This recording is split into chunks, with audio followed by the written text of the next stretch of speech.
ethos. What did you do with reckless abandon when you were a kid that you'd be afraid to do today?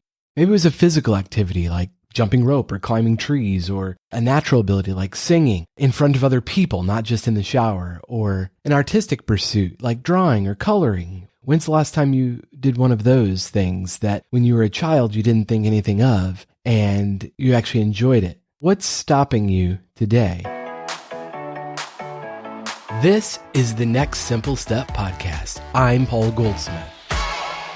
It's probably fear, it's probably discomfort of looking a fool or hurting yourself. What would it look like to challenge yourself, to do the thing that is going to be uncomfortable to start? To gain a skill at anything requires powering through the awkward phase of being a beginner, having a beginner's mindset. Many of us avoid because we like knowing it all. We don't like being an amateur. We like being comfortable. Your comfort is killing you. Think about it.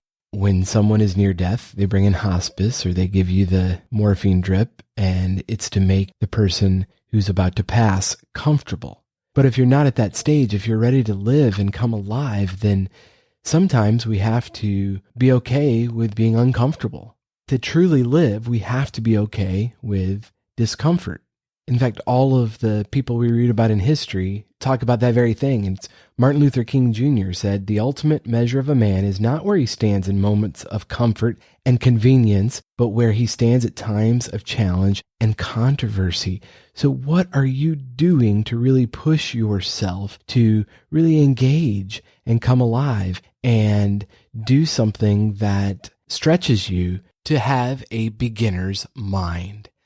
That term, the beginner's mind, actually really picked up steam in the last few years. It comes from a Zen Buddhism idea, but I think it's pretty universal. In Buddhism, it's called Shoshin, which is a word that just means you look at every situation you're placed in as if it's the first time you were seeing it. Have you ever met an old person, or worse, a young person that can't be taught anything? Nobody likes that guy or girl. We want to approach life with a childlike curiosity and let go of expectations.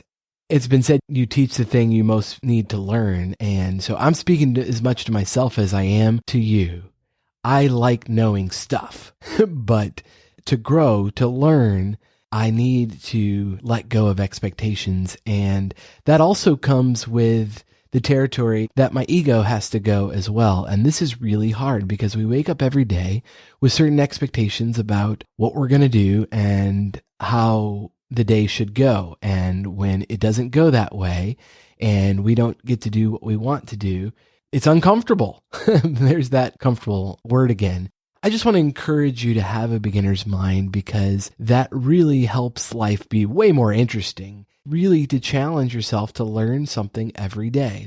As my mentor and coach Dan Sullivan says, there's two types of experiences, winning and learning. Really, the next simple step to setting your ego aside, letting your expectations go, is to slow down and be curious about everything, noticing your environment, the people around you, and being curious about what makes people and things tick. I'm curious for you. What is one thing you would love to do this year, but you're afraid?